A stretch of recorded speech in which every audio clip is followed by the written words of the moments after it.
Restart Charter Schools, Reforming Failing Schools by Rebecca Bunnell. According to the U.S. Secretary of Education, there are over 5,000 identified failing schools in America, serving our most vulnerable students. Low-performing schools usually serve vulnerable students living in high-poverty neighborhoods. They lack quality teaching and rigorous instruction, and they usually have outdated technology. They fail to meet state and federal targets for proficiency. Education reform is extremely difficult. 1% of failing schools improve scores to an average performance after 5 years. Studies reveal that dramatic interventions yield the best results. On a slightly different topic is charter schools. Not all charter schools are successful. However, urban charter schools targeting minority students in high-poverty neighborhoods show substantial academic gains. High-performing charters is a type of charter school. High-performing charter schools are urban charter schools targeting minority students living in high poverty.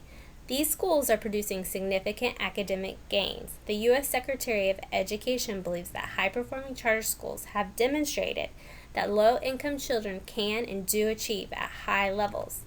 These are the names of some of high-performing charter schools in our country: KIPP, Achievement First, Mastery Charter Schools, Yes Prep, Success, Preparatory Academy, Uncommon Schools, and Explore Schools. High-performing charters are known for certain characteristics. They serve low-income children.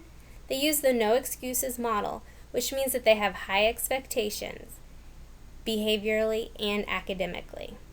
They have increased instructional time. They have selective teacher hiring.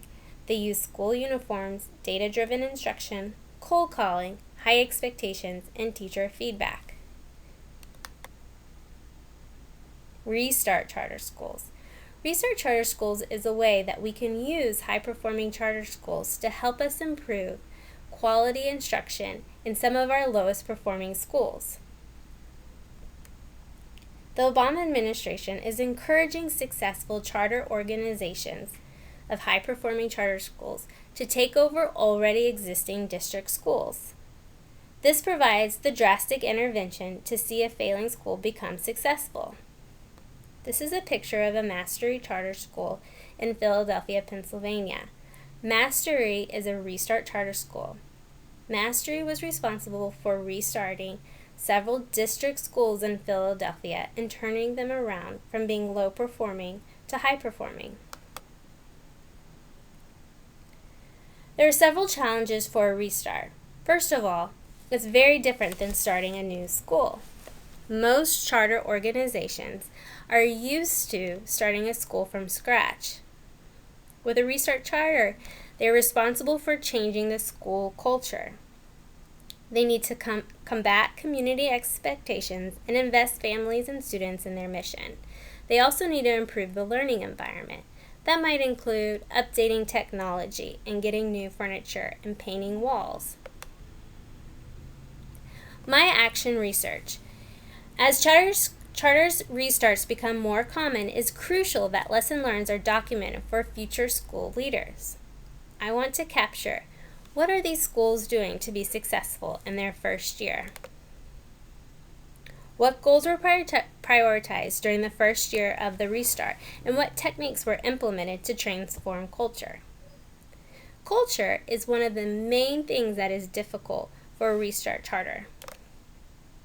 First, I will identify 3 to 4 turnaround charter schools. The schools selected will meet the following criteria. The school will be facilitated by a charter organization. The restart charter will have a new staff, leadership, and board. The failing school to be turned around by a charter organization will be identified by the district. I will first interview the school leaders about their first year experiences in the following areas.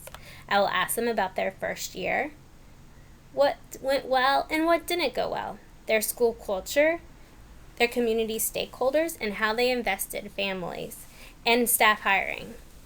Then I will observe classroom instruction. After the interviews with the school leaders and the school visits have been completed, the data collected in a journal will be organized and analyzed so that recurring themes and patterns will be identified. This data will help future school leaders plan for the first year of a turnaround effectively. I looked at 3 schools. The first school was located in Philadelphia, Pennsylvania. The school goal was clearly defined, teachers taught within the clear parameters, and had little autonomy. Lesson plans were scripted. The school had a strong school culture. They prioritized culture and instruction in year 1. They hired teachers with grit and who had teaching experience. Their teachers also had a commitment to turning around a neighborhood school. They struggled with the need to identify students for special education and beginning services right away. The second school I went to was in Newark, New Jersey. The school leader prioritized school culture in year 1. Teachers had curriculum and lesson plans to use that were provided by the charter network. However, they had full autonomy in executing these plans. They hired teachers that demonstrated grit, believed in turning around a school, had significant teaching experience, and a commitment to the neighborhood, and strong management skills. The school had a very strong culture. Kids were on task and engaged in every single classroom. The third school I went to was in Brooklyn, New York. The school leader prioritized culture and instruction in year 1, very similar to school 1. These goals were not as clearly defined as school 1 and school 2, though. Teachers had several resources and lots of autonomy, but unclear expectations. Classroom culture looked different in each classroom. Some classrooms had students who were on task and engaged, and others didn't. The findings of my action research. Turning around a failing school takes a lot of hard work by a lot of people. Restart charter schools are community schools, and therefore the entire community must be fully committed to collaborate with one another. Families must be invested before the restart begins. The school leaders must have clear expectations around instruction, behavior, and culture for his or her new school, and this must be communicated, this vision, to the neighborhood, teacher candidates, and families. The 3 school leaders I interviewed shared insight reflections about starting a restart charter school. The different school leaders shared similar goals for their students, instructional visions for their school, and expectations for their teacher. Finding the right school leader of the Restart Charter School is crucial. This person will establish relationships with key stakeholders.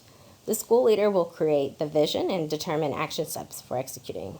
On one hand, a particular school leader may have an extremely powerful vision, but lack the management skills to execute the vision.